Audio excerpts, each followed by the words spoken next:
Surveillance kualitas air minum rumah tangga. Komitmen Indonesia dalam pencapaian air minum aman dalam target SDGs Goal 6 tahun 2030 dilakukan melalui kegiatan studi kualitas air minum rumah tangga atau SKAM-RT pada tahun 2020 untuk mendapatkan baseline data kualitas air minum yang aman di tingkat rumah tangga di Indonesia. Hasil kualitas air minum aman pada SKAM-RT tahun 2020 sebesar 11,8%, ditindaklanjuti dengan surveillance kualitas air minum rumah tangga atau surveillance SKAM-RT yang seharusnya menjadi kegiatan rutin di daerah.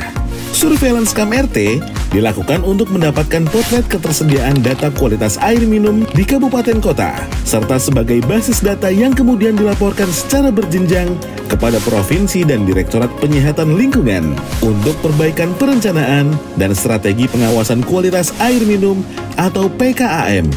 Data surveillance tersebut akan menjadi evaluasi kepada seluruh pelaksana penyelenggara atau penyedia air minum untuk meningkatkan kualitas pengelolaan dari hulu sampai dengan hilir dan menjamin mutu kualitas air minum yang aman sampai dengan tingkat rumah tangga.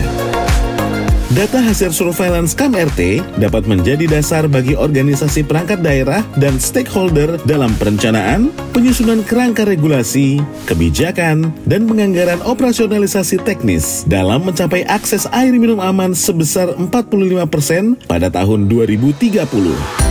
Secara umum, berikut adalah tingkatan akses air minum.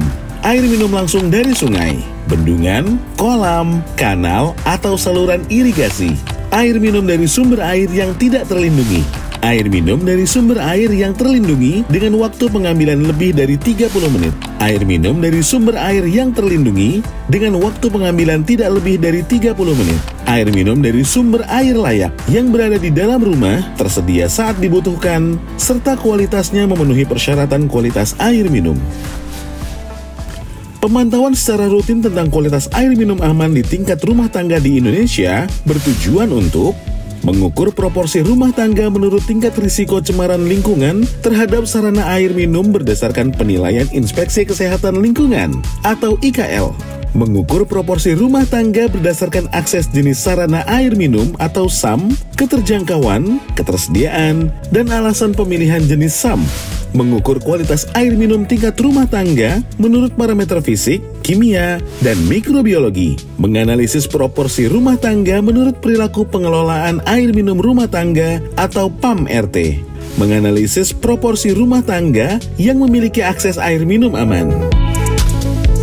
Beberapa jenis data dan cara pengambilan data adalah sebagai berikut.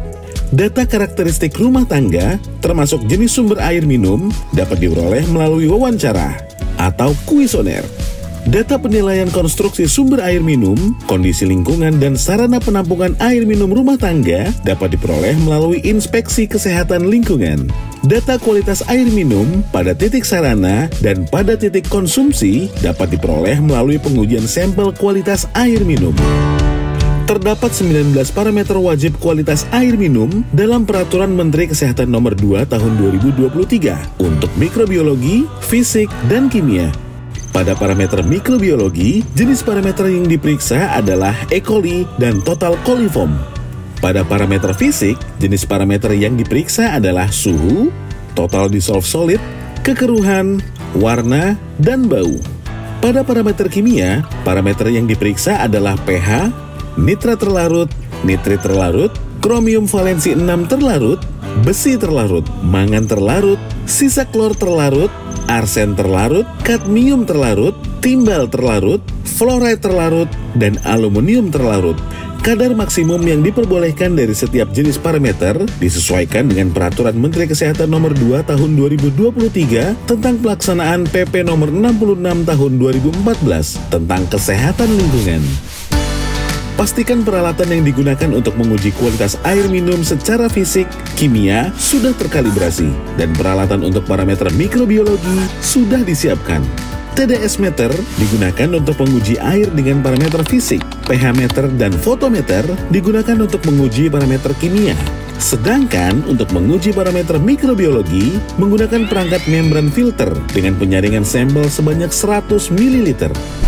Pengambilan sampel air minum dilakukan pada 2 titik di setiap rumah tangga, yaitu point of access atau titik sampel pada sarana air minum, point of use atau titik sampel pada wadah air siap minum. Titik sampel sarana air minum dapat diambil pada perpipaan sambungan rumah, hidran air, terminal air, sumur bor, sumur gali dengan pompa, sumur gali pompa tangan, sumur gali, penampungan mata air, pengumpulan dan penyimpanan air hujan. Sedangkan titik sampel pada wadah air siap minum mengambil air dari tempat penyimpanan air minum seperti teko, ceret, dan lain-lain. Selanjutnya, sanitarian akan melakukan promosi kesehatan lingkungan kepada masyarakat.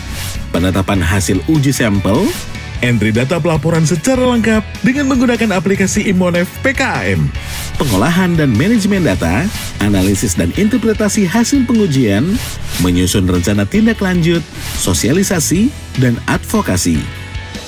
Mari bersama kita wujudkan komitmen Indonesia dalam pencapaian air minum aman untuk Indonesia lebih sehat.